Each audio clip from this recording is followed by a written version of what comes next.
দিয়েছি অলরেডি পুরোটা পশ্চিমবঙ্গ সরকার থেকে। আরও 16 লাখ বাড়ির নেক্সট ডিসেম্বরে একটা কিস্তি পাবেন এবং কাজটা এগিয়ে নিয়ে গেলে মে মাসে আর একটা কিস্তি পাবেন, অর্থাৎ 12 আর 16 28 লক্ষ হয়ে যাবে। আগে আমরা 45 লক্ষের ওপর করেছি, তারপরে যে লিস্ট বাকি থাকবে সেটা আমরা এই 28 লক্ষ হয়ে যাওয়ার পর ফেজ বাই ফেজ সেটাও আমরা দেখে দেব। কারণ আমরা চাই না গরিব মানুষের মাটির ছাদ ভেঙে পড়ে তাদের জীবন নষ্ট হয়ে যাক। আপনারা জানেন যে আমার পাড়া আমার সমাধান এটা 2রা আগস্ট থেকে শুরু হবে এবং এটা আমি চাই পুজোর কদিন মাত্র ছুটি থাকবে, 7 দিন, মহালয়ের দিন থেকে লক্ষ্মী পুজোর পর দিন থেকে আবার চলবে। কালী পুজোর 2 দিন আগে থেকে বন্ধ থাকবে, আবার কালী পুজো হয়ে গেলে চালু হবে। টাইম নেই, নভেম্বরের লাস্ট উইকের মধ্যে শেষ করতে হবে। কারণ এই মনিটরিং সেলের চেয়ারম্যান হচ্ছে সিএস এবং সিএসের নেতৃত্বে অফিসারদের দিয়ে একটা কমিটি করা হয়েছে। জেলায় জেলাও একটা মনিটরিং কমিটি করতে হবে যাতে কোনো অসুবিধে না হয়। ডিএমরা মূল দায়িত্বে থাকবেন, ডিএমদের একটু চোখ কান খোলা রাখতে হবে। অনেক সময় আমি দেখছি ডিএমরা দায়িত্ব দিয়ে দিচ্ছে নিচের কাউকে, তারা কিন্তু খেয়াল রাখছে না। এই যে পশ্চিমবাংলা থেকে প্রায় 1000 লোককে নিয়ে গেছে ট্রেনিং করবার জন্য দিল্লিতে, আমি জানতামই না। এটা ডিএমদের উচিত ছিল অ্যাটলিস্ট আমাদের ইনফর্ম করা, আমাকে না করুক সিএসকে ইনফর্ম করা। আপনারা বিএলও যেসব লিস্ট টিস্ট করেছেন, বিএলওদের কাছে আমার অনুরোধ থাকবে ভোটার লিস্ট থেকে কারো নাম যেন বাদ না যায় সেটা দেখার। মনে রাখবেন ইলেকশন কমিশন তার নোটিফিকেশন যখন হবে ডেট অফ ইলেকশন, তখন থেকে এটা ইলেকশন কমিশনের আন্ডারে যায়। তার আগে স্টেট গভর্নমেন্ট, আবার ইলেকশনের পরেও স্টেট গভর্নমেন্ট। সুতরাং এটা মনে রাখবেন, আপনারা চাকরি করেন স্টেট গভর্নমেন্টের, কোনো মানুষকে অযথা হ্যারাস করবেন না। যদিও আজকে কেস আছে বলে ডিটেলস আমি বলছি না, দেখবেন যেন মানুষ হ্যারাস না হয়। যারা দীর্ঘদিন এই রাজ্যের ভোটার, একটা লোক 4 দিন গিয়ে এলো, 4 দিন গেল, তখন হয়তো সেটা কোথাও ঘুরতে গেছে, তাই বলে আপনি তার নামটা বাদ দিয়ে দেবেন? আপনাকে দেখতে হবে তার অরিজিনাল অস্তিত্ব আছে কিনা। আপনারা তো দেখছেন চারিদিকে যারা বাংলা ভাষায় কথা বলছে অত্যাচার হচ্ছে। আসাম সব ডিটেনশন ক্যাম্প, আসাম গভর্নমেন্ট চিঠি পাঠাচ্ছে বাংলার কুচবিহার আলিপুরদুয়ারকে রাজবংশীদের যে তোমাকে ফরেন ট্রিব্যুনালসে ইল্লিগাল ঘোষণা করা হচ্ছে। সাহস হয় কোত্থেকে? এই মানুষগুলোর পাশে আমাদের দাঁড়াতে হবে। 2, আমাদের 22 লাখ পরিযায়ী শ্রমিক আছে। আমি সাবিরুলকে বলবো, ও যেহেতু এই কমিটির চেয়ারম্যান আছে আর মলয় আছে, দুজনে মিলে বসে সিএসের সাথে কাল পরশুই বসে একটা স্কিম তৈরি করো, ওদের ফিরিয়ে আনো। আমার দরকার নেই বাংলার বাইরে গিয়ে কিছু দালালের কথা শুনে যখন অত্যাচার হয় তখন তারা থাকে না, পালিয়ে যায়। বাচ্চাদের পর্যন্ত অত্যাচার থেকে রেহাই দেয়নি, মহিলাদেরও না। গুরগাঁওতে হরিয়ানায় 10টা ডিটেনশন ক্যাম্প করে লোক রেখে দিয়েছে। আসাম, রাজস্থান, মধ্যপ্রদেশ, ইউপি, দিল্লি, গুজরাট, মহারাষ্ট্রে একজনকে কাগজে দেখলাম কুচি কুচি করে খুন করেছে, করে বস্তার মধ্যে রেখে দিয়েছে। এটা কখনো মানা যায় না। রাজবংশীদের উপর অত্যাচার হচ্ছে, মতুয়াদের উপর হচ্ছে, তপশিলি নিম্ন শীল পরিবার তাকেও চিঠি দিয়েছে। সংখ্যালঘুরা তো আছেই, এটা ওদের আইডেন্টিফাইড ব্যাটল। কিন্তু মনে রাখবেন লিঙ্গুইস্টিক মাইনরিটির মধ্যে সংখ্যালঘু যেমন পড়ে, খ্রিস্টানও পড়ে, পাঞ্জাবিও পড়ে, আমাদের এখানে অন্যান্যরাও পড়ে, বুদ্ধিস্টরাও পড়ে, নেপালিরাও পড়ে। এটা মাথায় রাখতে হবে। দলিত এবং তপশিলীদের ওপর খুব অত্যাচার হচ্ছে, এই মানুষগুলোর পাশে আমাদের দাঁড়াতে হবে। একটা স্কিম তৈরি করা হোক, যেটা হচ্ছে যারা আসতে চায় তাদের ফিরিয়ে আনার ব্যবস্থা আমরা করব। আমরা কারো কাছে ভিক্ষে চাইব না। 2 হচ্ছে তারা ফিরে এলে তাদের নিশ্চয়ই এখানে থাকার জায়গা আছে, না থাকলে আমরা ক্যাম্প করে দেবো। তাদের রেশন কার্ড যাতে রেশনটা পায়, স্বাস্থ্যসাথী কার্ড ইমিডিয়েট ক্যাম্প করে দেবে। আর হচ্ছে তাদের আমরা কর্মশ্রী যে জব কার্ড হোল্ডার আছে, ইমিডিয়েট জব কার্ড হোল্ডারে সব কটাকে ঢোকাবো যাতে তারা কাজ পায়। আগের বার কর্মশ্রী যেটা আমাদের 100 দিনের কাজ বন্ধ করে দিয়েছে সেন্ট্রাল গভর্নমেন্ট, ওরা বাংলার আবাস বন্ধ করে দিয়েছে, গ্রামীণ রাস্তা বন্ধ করে দিয়েছে, এখন জল মিশনের টাকাও বন্ধ করে দিয়েছে। সুতরাং মাথায় রাখতে হবে সবটাই কিন্তু আমরা রাজ্য সরকার থেকে করছি। বড় কাজ আমরা অনেক করেছি, অনেক প্রসেসেও আছে। বড় কাজের জন্য না এগিয়ে ছোট ছোট কাজগুলো করুন। পঞ্চায়েত সমিতিতে যারা আছেন, আগে কিচ্ছু পেতেন না আপনারা, আমরা ফাইট করে ফাইন্যান্স কমিশন থেকে 15% আপনাদের দেওয়া হয়েছে। জেলা পরিষদও 15% পাচ্ছেন। লোকাল কাজগুলো আপনারা করুন, বড় বড় কাজগুলো তো গভর্নমেন্ট করে। আপনি খরচা করুন লোকাল এরিয়ায়, বিল্ডিং বেশি বানাবেন না, রাস্তা করুন, আলো করুন, জল করুন। যে স্কুলটার ছাদ দিয়ে জল পড়ছে সেই ছাদটা সারান। ICDS সেন্টার যদি জল পড়ে থাকে সেইটাকে দেখুন। এগুলোকে আমরা আমাদের পাড়া আমাদের সমাধানেও ঢুকিয়েছি, এগুলোকে দেখে নিতে হবে ভালো করে। আমি যেটা 25-26 সালের 31শে ডিসেম্বর মধ্যে সব স্কিম যা আমরা অ্যানাউন্স করেছি শেষ করতে হবে। এখন বর্ষাকাল, এখন গাছ পোঁতা ছাড়া অন্য কাজ হয় না, ইরিগেশনের কাজ ছাড়া। অন্যান্য কাজ যত বাকি আছে, যেগুলো আমাদের হাতে আছে, টেন্ডার করে রেডি করতে হবে যাতে বর্ষা চলে গেলেই কাজগুলো পটাপট হয়ে যায়। টাইম নষ্ট করব না, বর্ষার মধ্যেই যেন টেন্ডার শেষ করে। সমন্বয় পোর্টালের মাধ্যমে আমি কিন্তু 14 বছরে যে প্রকল্পগুলো শিলান্যাস করেছি আমার কিন্তু নজরে আছে। বীরভূম জেলার জন্য ঘোষিত 1350টি প্রকল্পের মধ্যে 1227টি প্রকল্পের কাজ শেষ হয়েছে 91%। 123টি প্রকল্পের কাজ শেষ হয়নি সময়ে, যেটা 3 বছরের বেশি দেরি হয়েছে। 92টি প্রকল্পে 1 বছরের বেশি দেরি হয়েছে এবং 123টি প্রকল্পের কাজ শেষ করা যায়নি। তার মধ্যে 46টি এডুকেশন ডিপার্টমেন্টের। এডুকেশন ডিপার্টমেন্টকে বলো to be more active and to be proactive, কাজগুলো ইমিডিয়েট করতে।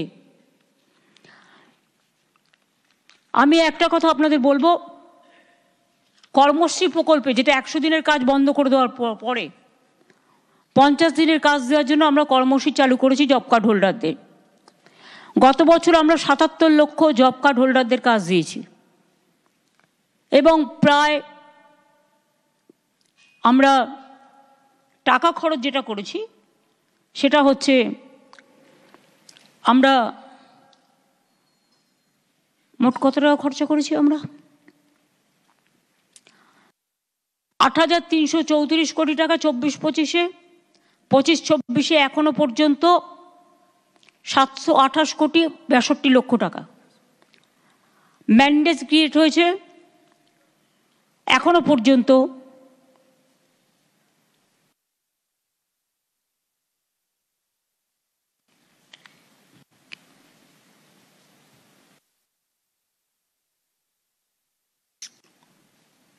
এটা তো কয়েকটা কোটি, এটা তো কত কোটি কোটি হয়েছে।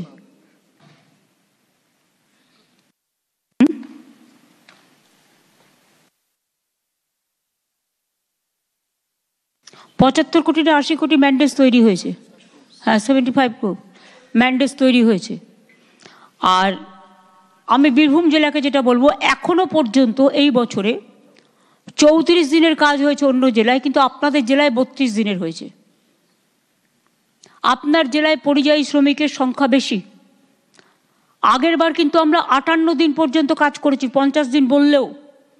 100 দিনের কাজও যখন হতো তখন অনেক জায়গায়, আমি যখন প্রথম ক্ষমতায় এসেছি আমি দেখেছি 25-26 দিনের কাজ হতো না। তারপরে আমরা পার্শ্ব করে করে মিটিংয়ে বলে বলে বলে বলে কাজটা বাড়িয়েছিলাম, সেখানেও 48-50% হতো। কিন্তু গতবার আমরা কর্মশ্রী প্রজেক্টে 58 দিনের কাজ করেছি। এবার যদি 58 দিনের জায়গায় 65 হয়, 70 হয়, আমার কোনো আপত্তি নেই। আপনারা জব কার্ড হোল্ডারদের কাজ দিন এবং কাজে লাগান। গতবারে 58 করেছি, এবারে তাহলে তোমার 65 করা উচিত।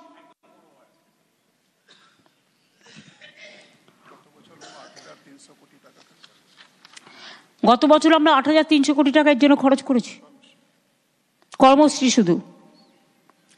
বাড়ির জন্য আমরা প্রায় 14,000 কোটি টাকা অলরেডি খরচ করেছি নিজস্ব টাকায়। তার মধ্যে বীরভূম জেলায় পেয়েছে 620 কোটি 50 লক্ষ টাকা। দ্বিতীয় কিস্তি 16 লক্ষ পরিবারের প্রথম কিস্তি পেয়ে যাবে ডিসেম্বরে, আর সেকেন্ড ফেজ পেয়ে যাবে, প্রথম ফেজ পাবে ডিসেম্বরে, আর সেকেন্ড ফেজ পাবে মে মাসে। তাহলে 28 লক্ষ হয়ে গেল। এরপরে যেটা বাকি থাকবে, লোকের কমপ্লেন থাকবে, দুয়ারে সরকারও সাথে সাথে হবে। আমার সমাধান, যারা মনে করবেন তারা সেখানে যাবেন, গিয়ে তাদের সাজেশনও দেবেন, বাট দেখবেন লোকাল মানুষ যেটা বলছে সেটা শুনবেন। কেউ যেন গিয়ে কোনো হট্টগোল করতে না পারে। যারা হট্টগোল করবে তাদের আগে থেকে বলে দেবেন, দয়া করে ঝামেলা সৃষ্টিকারীরা আসবেন না, মানুষের কাজ করতে দিন।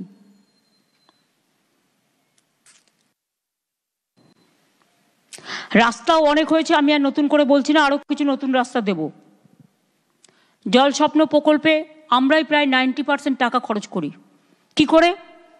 অঙ্কটা দেখায় আমরা 60, ওরা 40, কিন্তু ল্যান্ড দিতে হয় আমাদের। পাইপের টাকাটা যদি ধরেন, যেখান দিয়ে যাচ্ছে, ল্যান্ডের টাকাটা যদি ধরেন, মেনটেনেন্স খরচ ধরেন, তাহলে দেখবেন 90% টাকা আমাদের দিতে হচ্ছে। তা সত্ত্বেও এরা জল মিশনের টাকা বন্ধ করে দিয়েছে।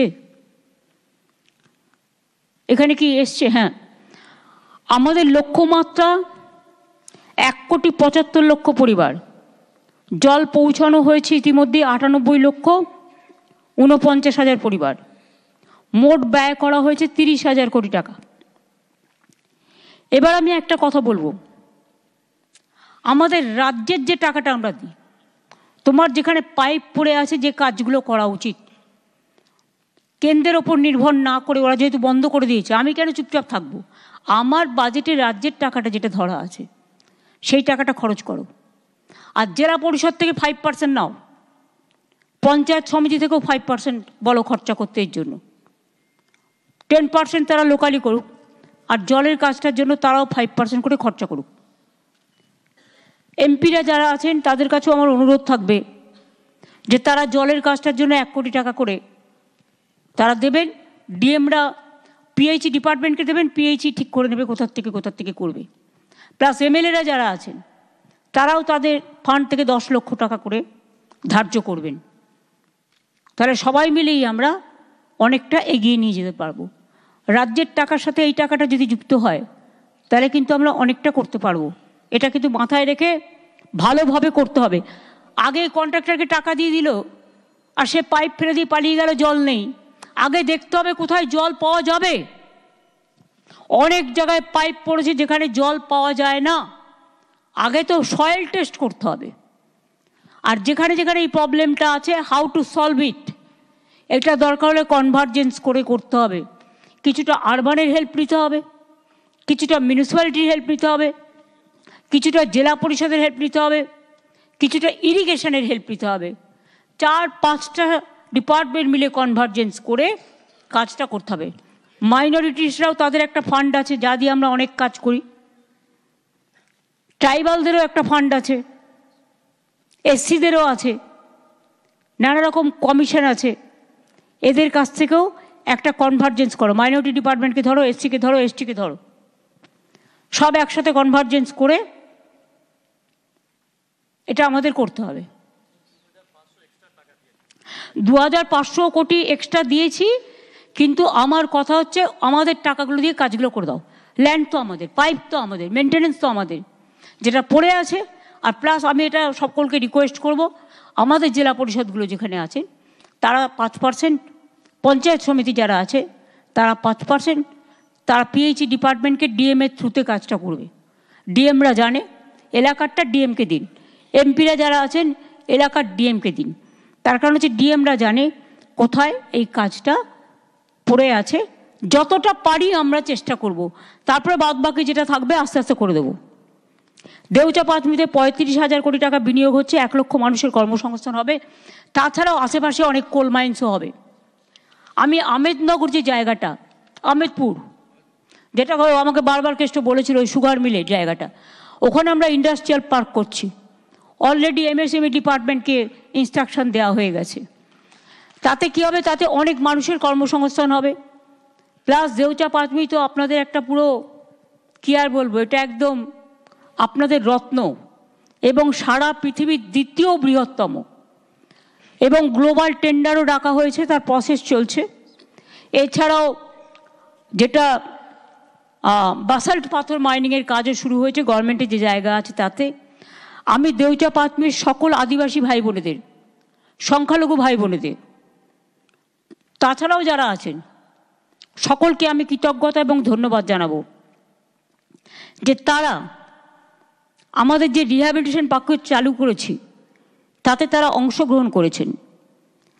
স্থানীয় এলাকা উন্নয়নের জন্য আমরা 19 কোটি টাকা খরচা করছি, যাতে রাস্তা, পানীয় জল, স্কিল ডেভেলপমেন্ট ট্রেনিং, জাহের থান, স্কুল, শিশু উদ্যান, ইলেকট্রিসিটি সব হয়। হসপিটালও করে দেবো, ওটা আমি আলাদা করে করব। 326, একটা তো হচ্ছে 12 একর জায়গায় বেসাল্ট পাথর মাইনিং হচ্ছে। এছাড়াও 314 একর জমিতে ব্যাসল্ট পাথর মাইনিংয়ের কাজের জন্য টেন্ডার করা হচ্ছে।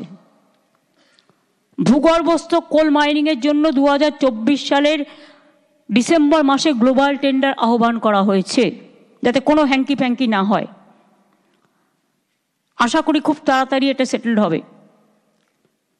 এছাড়াও রিহ্যাবিলিটেশন প্যাকেজের মধ্যে টাকা ঘরটর ছাড়াও 1482 জনকে চাকরিও দিয়েছে ডিএম এবং পুলিশ মিলে। এখনো পর্যন্ত 37টি স্যান্ড মাইনিং ব্লক, প্রায় 198 হেক্টর জমি অকশন করা হয়েছে এবং চালু হয়েছে। আরও 2টি মাইনিং ব্লক অকশন করা হচ্ছে, শীঘ্রই চালু হবে। মোকাদম নগরে 72 একরের বেশি জমির ওপর ক্লাস্টার তৈরি করা হয়েছে এবং স্থানীয় মানুষরা চাকরি পেয়েছে। 178 একর জমির ওপর হাটগাছা জেটিয়া ব্ল্যাকস্টোন মাইন চালু করা হয়েছে। 1347 একর জমির ওপর বিনোদপুর, ভবানীপুর কোল মাইনের জন্য একটি বেসরকারি সংস্থাকে প্রসপেক্টিং মাইনিং লিজ দেওয়া হয়েছে। ইয়েস। কাষ্টা পূর্ব কোল ব্লক এবং খাগড়া জয়দেব কোল ব্লকে মাইনিং লিজ দেওয়ার প্রসেস চলছে। এতে তো কর্মসংস্থান হুড় করে বাড়বে। তো আমার যে ভাই বোনেরা আজকে অত্যাচারিত হচ্ছে, বাইরে পড়ে আছে, তারাও ফিরে আসলে তাদেরও বিভিন্ন কাজে লাগান, অনেক সুযোগ আছে। যখন কোভিড হয়েছিল আমরা তো অনেক হেল্প করেছিলাম। একটা পরিযায়ী শ্রমিক মারা গেলে তাকে নিয়ে আসি, তার পরিবারকে সাহায্য করি, এই কাজগুলো আমরা করে থাকি। শান্তিনিকেতনের ট্যুরিস্ট লজের মানোন্নয়নে আমরা প্রায় 10 কোটি টাকা খরচ করেছি। 31শে মার্চ 2026-এর মধ্যে শেষ হবে। আমি মনে করি ডিসেম্বরের মধ্যে শান্তনু এটা বলে দিও ইন্দ্রনীলকে শেষ করতে। রাঙাবিতান 2 ট্যুরিস্ট কমপ্লেক্স আরও 20 কোটি 42 লক্ষ টাকা দেওয়া হয়েছে। প্রথমটা তো আমি করে গেছি 2016-তে, দ্বিতীয়টাও হচ্ছে, এখানেও অনেকগুলো কটেজ থাকবে। তারাবিতান পর্যটক কেন্দ্রের মান উন্নয়নে 84 লক্ষ টাকা কাজ চলছে, তাড়াতাড়ি শেষ করতে হবে। আর বাউল বিতানের খবরটা কি ম্যাডাম? তারাবিতানের কাজ শেষ হয়ে গেছে, তারাবিতানের ওখানে থাকা শুরু করে দিয়েছে, ওটা ফুললি অপারেশনাল আছে। অপারেশনাল আছে। আর বাউল বিতানে ম্যাডাম সামান্য কিছু কাজ বাকি আছে, সেটা আমাদের কালকে কথা হচ্ছিল। আমাদের সেক্রেটারি যিনি আমাদের ট্যুরিজম আছেন উনি বলেছেন খুব তাড়াতাড়ি কাজটি শেষ হয়ে যাবে, ইমিডিয়েট করবে। Right ma'am. পুজোর সময় লোকেরা বেড়াতে আসবে, তো আগে শেষ হয়ে গেলে তোমাদের ইনকামও বাড়বে। লাভপুরে হাসুলি ব্লকের উন্নয়নে 2,47,00,000 টাকার ডিপিআর তৈরির কাজ চলছে। লাভপুরে ফুল্লরা তলার উন্নয়নে দ্বিতীয় পর্যায়ে আরও প্রায় 2 কোটি টাকা দেওয়া হচ্ছে, 1,88,00,000 টাকা, এবং সেটার ডিপিআর তৈরি হচ্ছে। ম্যাডাম আগে 1 কোটি টাকা দিয়েছেন, তার কাজ হয়েছে, আমি দেখে এসেছি। এবার হচ্ছে রিলিজিয়াস সার্কিট 2টো হাতে নেওয়া হয়েছে। এটা আপনারা জেনে রাখুন, বীরভূমের মানুষের জন্য সবার জানা উচিত। একতারার সুরে এটা একটা রিলিজিয়াস সার্কিট হচ্ছে। এটা হচ্ছে রাঙ্গাবিতান বোলপুর থেকে শুরু করে হেতমপুর রাজবাড়ি, মামা ভাগ্নে পাহাড়, রাইট ম্যাম, বক্রেশ্বর সতীপীঠ, নন্দিকেশ্বরী সতীপীঠ, ফুল্লরা সতীপীঠ, কঙ্কালী সতীপীঠ, কঙ্কালীতলা সতীপীঠ, তো মানে ওই সার্কিটে থাকবে। 2 হচ্ছে আর একটা সার্কিট হাতে নেওয়া হয়েছে, সেটার নাম দেওয়া হয়েছে মাদলের তালে। হ্যাঁ ম্যাডাম, যেহেতু ধামসা মাদল আমাদের আদিবাসী ভাই বোনেদের খুব প্রিয়, আমাদেরও প্রিয়। রাঙাবিতান বোলপুর থেকে শুরু করে তারাপীঠ মন্দির, নলাটেশ্বরী সতীপীঠ, আকালিপুর কালীবাড়ি, ঘোষগ্রাম, বিচ্চন্দ্রপুর, কল্লেশ্বর শিব মন্দির, এছাড়াও আমাদের পাথর চাপড়ি ডেভেলপমেন্ট বোর্ড তৈরি করা হয়েছে, বক্রেশ্বর ডেভেলপমেন্ট বোর্ড তৈরি করা হয়েছে, আমাদের তারাপীঠ ডেভেলপমেন্ট বোর্ড তৈরি করা হয়েছে, তারও কাজ চলছে। এবং তারাপীঠের জন্য আমি যতদূর জানি আরও টাকা দেওয়া হয়েছে, প্রায় 2 কোটির ওপর টাকা দেওয়া হয়েছে, যেটা ওদের আরও কিছু কাজ করবার জন্য।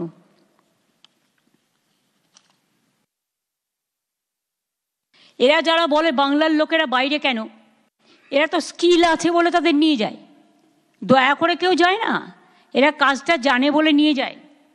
মহারাষ্ট্রে সোনার কাজ এরা ছাড়া কে করবে, সেই জন্য নিয়ে যায়।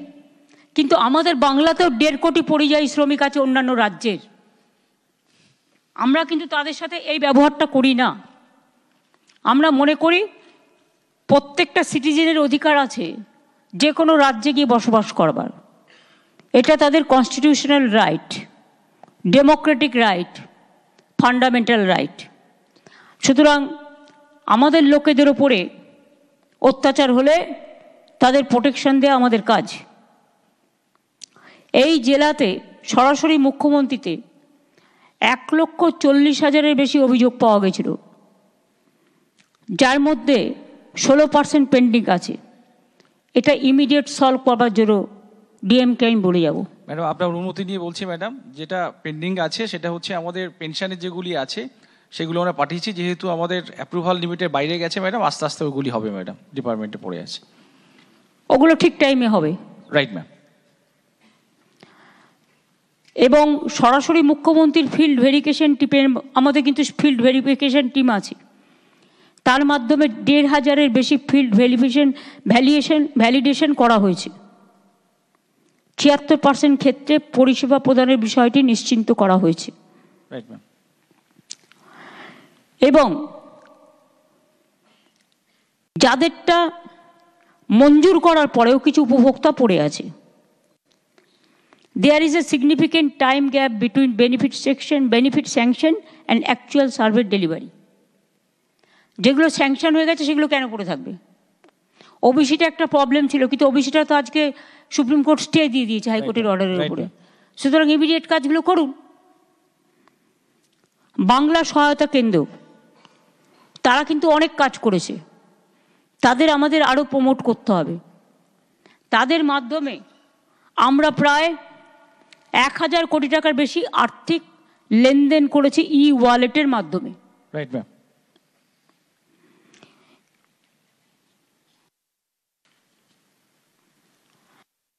স্বাস্থ্য তো অনেক হয়েছে, নতুন করে বলার কিছু নেই। রাজ্যে পুকুর কাটা হয়েছে 4,13,000, কিন্তু অনেকে করে কি একটুখানি কেটে দিয়ে চলে যায়। যত গভীর করবেন পুকুর কাটাটা তত কিন্তু আরও বেশি করে জলটা ওই পুকুরে গিয়ে ভরবে। আমি আস্তে আস্তে দেখছিলাম, আমি গঙ্গার ধারে থাকি, আদি গঙ্গার ধারে ছোটোবেলা থেকেই, যে পুকুর, গঙ্গা, বড় গঙ্গা সব টুপটুপ করছে, মানে জল রাখার আর জায়গা নেই। এবারে যা বৃষ্টি হচ্ছে, এই বৃষ্টিও এতদিন কোনোদিন হয়নি, প্রচণ্ড বেগে বৃষ্টি হচ্ছে। এবং সেক্ষেত্রে কোথাও যদি গোড়ালিও জলে ভিজে যাচ্ছে, সেখানে শুয়ে শুয়ে নাটক হচ্ছে। আর নিজেদের রাজ্যে 10 দিন ধরে জল নামে না, সেদিকে কোনো ভ্রুক্ষেপ নেই। তো বোঝাই যাচ্ছে নাটকটা কিভাবে হচ্ছে। প্রকৃতি আমাদের কারো হাতে নেই। প্রকৃতি মা যেমন দেয় তেমনি নেয়। প্রকৃতি আছে বলেই শস্য শ্যামলা বাংলা আজকে ধান উৎপাদনে আমরা কিন্তু 1 নম্বর হয়েছি। চাষিদের জমি নষ্ট হয়ে গেলে, ধান নষ্ট হয়ে গেলে আমরা কিন্তু ইন্স্যুরেন্স দিই, ফলে চাষিদের যাতে কোনো ক্ষতি না হয় সেটাও কিন্তু আমরা লক্ষ্য রাখি। কালকের মিটিং থেকে আমি চাষিদের ওই টাকাটা দিয়ে দেবো। হ্যাঁ, এছাড়াও এই যে বলছিলাম তারাপীঠে 2টি বড় প্রকল্পের কাজ চলছে। তারাপীঠ অডিটোরিয়াম 4,60,00,000 টাকা, আর মন্দির এলাকার উন্নয়ন 7.5 কোটি টাকা। রক্তকরবী, বক্রেশ্বর ডেভেলপমেন্ট অথরিটি এবং পাথরচাপড়ি ডেভেলপমেন্ট অথরিটি এলাকায় ল্যান্ড ইউজ ম্যাপ, রেজিস্টার এবং সার্ভের কাজ চলছে। এছাড়াও আমি মনে করি সবাইকে সারপ্রাইজ ভিজিটটা একটু বাড়াতে হবে। ভিজিটটা কিন্তু আমরা কমিয়ে দিয়েছি। আগে বিডিওরা কখনো কখনো ICDS সেন্টার ভিজিট করতেন, মিড ডে মিলে ভিজিট করতেন। এখন অনেক নতুন বিডিওরা এসছেন, DMDCরা এসছেন, পুলিশের নতুন ICরা এসছেন। তাদের সকলকে কিন্তু এগুলো লক্ষ্য রাখতে হবে। এবং আমি খুব ব্যথিত যে এই জেলায় 7 দিনের মধ্যে আমার 2টি কর্মী খুন হয়েছে। সে খুন যেই হোক না কেন, খুন আমরা কেউ দেখতে চাই না। এখানে IB কেন ফেল করবে? থানার ICর কি দায়িত্ব ছিল না খবর রাখার?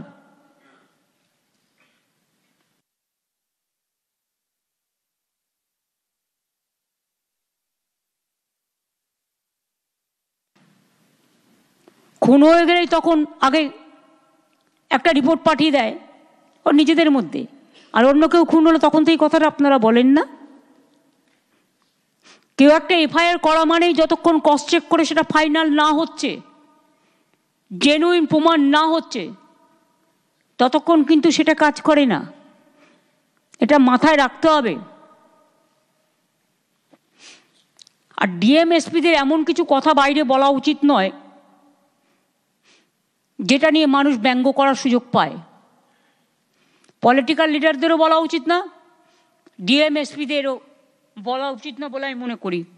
পুলিশ ডিসিপ্লিনারি ফোর্স এবং ভোটার লিস্টটা দেখবেন, আমি আগেই বলে দিয়েছি, মানুষ যাতে হ্যারাস না হয়, জেনুইন ভোটাররা যাতে হ্যারাস না হয়, এটা দেখতে হবে। আর যে কোনো ইনস্ট্রাকশন আসলে প্লিজ দয়া করে CS-কে জানাবেন, প্রয়োজন হলে আমাকে জানাবেন। আমাদের না জানিয়ে আপনারা হুটফাট সিদ্ধান্ত নিয়ে নিচ্ছেন, তার মানেটা কি? পা একদিকে মাথা একদিকে? কখনো তো এই জিনিস হয়নি। ভয় দেখালে ভয় দেখতে হবে, তাহলে ভয়ে ভয়ে ঘরে বসে থাকুন।